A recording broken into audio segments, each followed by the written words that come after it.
In the mid-2000s, kid shows were just that. Basic entertainment in 15-minute intervals, an attention span time frame I now long for.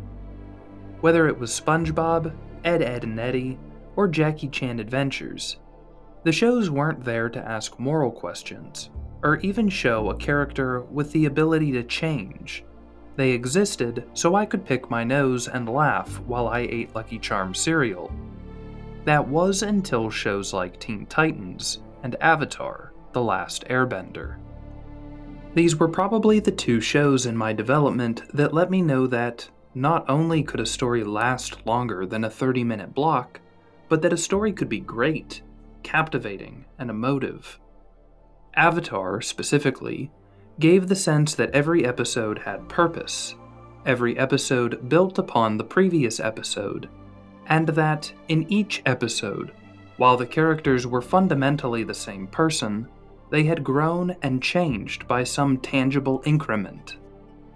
Avatar had everything a kid could want from a story: martial arts, magic, a flying bison, and Momo.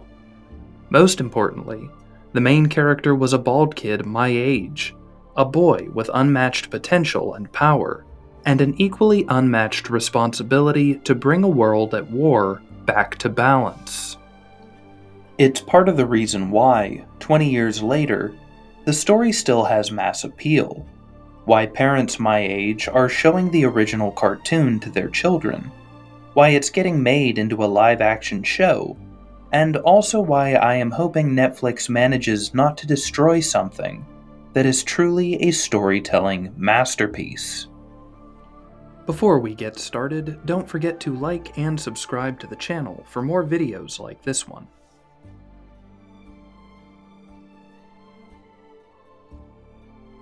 Aang is an excellent character, not just because he has an awesome head tattoo, but because he was placed under unfortunate circumstances for a peaceful and free-spirited child.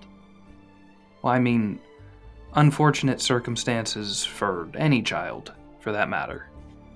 The first two episodes give us a solid understanding of who our main protagonist is.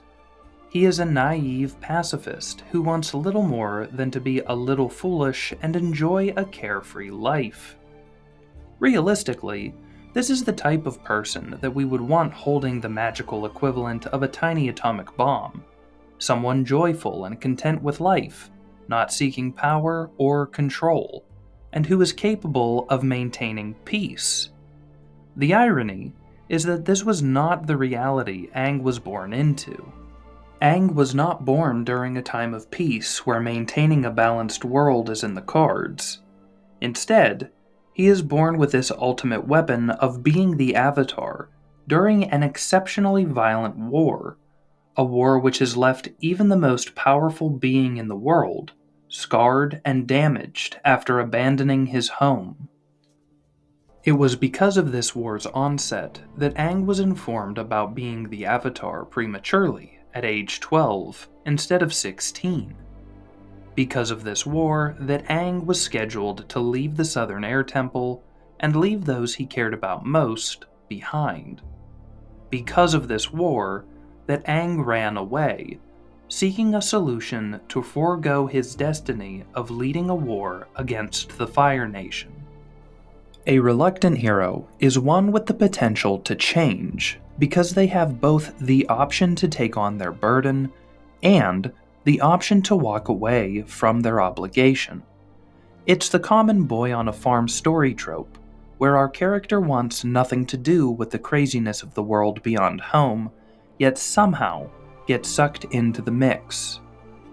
What is also great about Reluctant Heroes is that it leaves the question in the back of a viewer's mind as to whether or not the hero will revert to their old ways.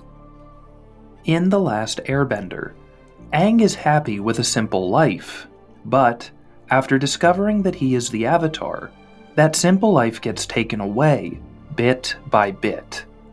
It is in running away from his responsibility that Aang makes his first choice, finding an alternative solution to the one proposed by his elders. It is not until 100 years later that Aang suffers the guilt of his decision. This guilt, and the need to take on his responsibility, is the backbone for Book 1 of the Avatar series. Aang must choose to place the fate of the world on his shoulders, or continue to run away from it. That said, the choice to run away does not mean his guilt will disappear, and it does not mean that the war will not continue to find him wherever he goes. From the loss of Katara's mother, to the discovery of Gyatso's remains, to Haru's imprisonment and Jet's family history, Aang is constantly reminded of what was lost because of his choice. Each reminder is a wound that Aang fully acknowledges. People were counting on him, but he ran, and his disappearance sent the world into a state of hopelessness.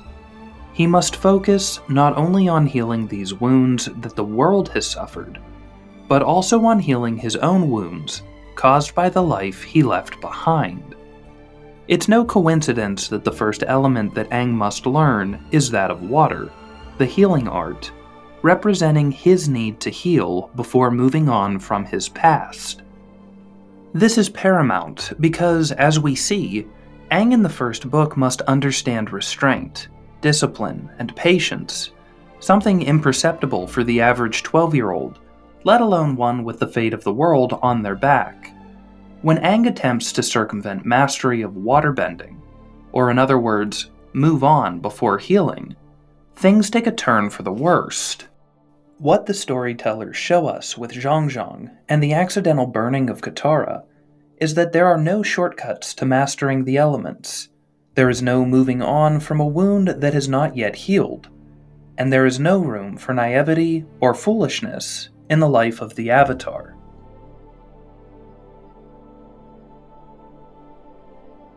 After leaving the Northern Water Tribe, Aang searches for an earth-bending teacher. In theory, this should be Aang's most difficult element to master. It represents his literal and spiritual opposite, Earth, an object which is stubborn and often immovable. What I love about Avatar is that the storytellers don't give Aang a simple solution for finding a teacher. Bumi is held prisoner by the Fire Nation, and General Fong is a murdering psychopath. Even when the gang finds Toph, the solutions still don't come easily. Aang, who is already reluctant to play his part in this war, must now fully integrate the resolve of an earthbender, despite his default easygoing personality. Aang must learn to stand strong, not only physically, but also in his beliefs. The key is not in giving up the free nature of airbending, but in finding balance in the use of earthbending.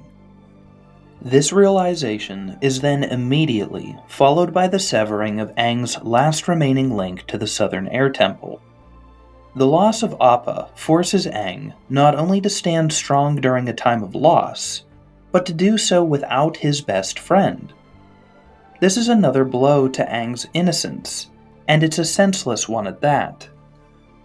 Like the loss of a close family member, losing Appa forces a change within Aang, giving him the opportunity to grow bitter and resentful, or to further consider his responsibility, not just for the world, but for his own actions. He is accountable to himself and the world, and also needs to recognize the weight of this accountability. There will be times when the best parts of his life will appear to be completely stripped away. The choice for Aang remains to either plant his feet firmly in his mission to save the world, or to fall apart in search of his closest friend and last personal link to his past. This search for stability and balance is further examined when Aang travels to the Eastern Air Temple to meet with Guru Pathik.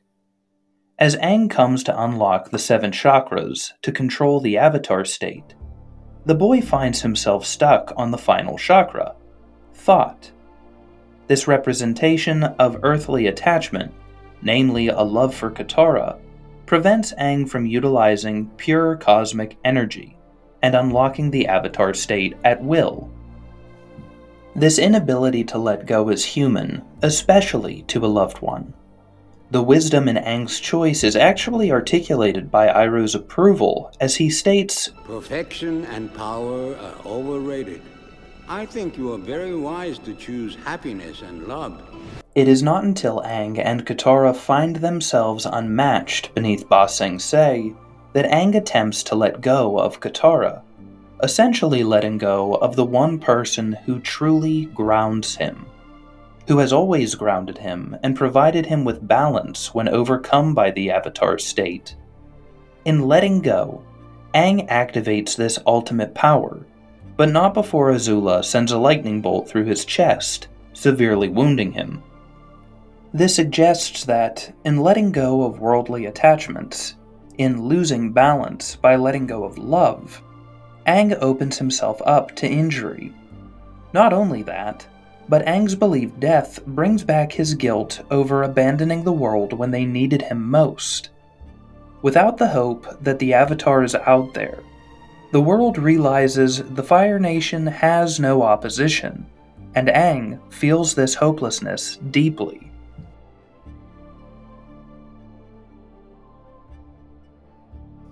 After waking from his injuries, Aang is disheartened to learn that the world believes him dead. Yes, this allows the gang to travel about without the constant worry of attack, but it also means that what little enthusiasm there was at defeating the Fire Nation has vanished from the world. What's more is that Aang still needs to learn firebending, despite his apprehensions about the technique. It mirrors the reluctance Aang initially faced about taking on responsibility as the Avatar, and while he concedes to the necessity for learning firebending, he still considers it a violent and destructive force. This is understandable. Every character within the story has been harmed in some way by the Fire Nation. Even Zuko, Prince of the Fire Nation, was injured by his own father, further propagating the idea that fire is a weapon that can only destroy. This is why, when Zuko finally earns enough forgiveness from Team Avatar, he is unable to firebend. Without the rage and anger needed to fight, without those destructive emotions to pull from, Zuko has lost his internal fire. It is in going to the Sun Warrior's temple that Aang and Zuko are confronted by the task of carrying the first fire to the top of a mountain. Noticing Aang's apprehension, the Sun Warrior chief tells him that fire is not solely destructive, but that it also gives life. This is made apparent when Ron and Shah, the last surviving dragons, explain the way in which the sun gives light and life to the world, illustrating the duality of fire. Why this part of the story and Aang's growth are particularly awesome, and I mean threading a needle at 1,000 yards, phenomenal, is because everything comes together at once. First, Aang, once adamantly against firebending, comes to understand that every element is just energy, which can be used for harm or good. Second, Zuko learns that his power and purpose came from rage and hatred, but that he can now draw from a higher purpose to help his new friends in their quest to restore balance to the world. Third, Aang and Zuko, who are mirrored protagonists throughout the entire saga, have come about this knowledge by working together, despite an entire year spent fighting one another.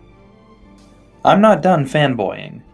Remember that this is a kid's show, which took place over 3 years, with roughly a 20-hour storyline.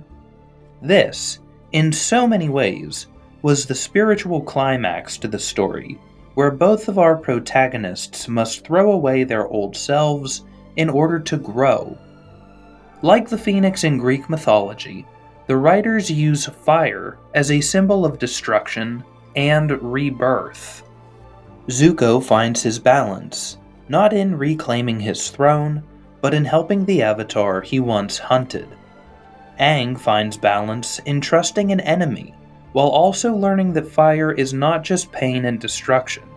It is a new opportunity, a rebirth of his ideas, which just so happened to coincide with his believed death to the rest of the world. Nobody writes like this anymore. But alright, fine, I digress. Where was I?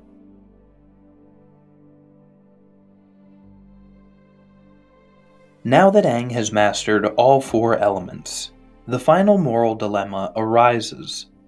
How exactly does Aang plan on defeating Fire Lord Ozai?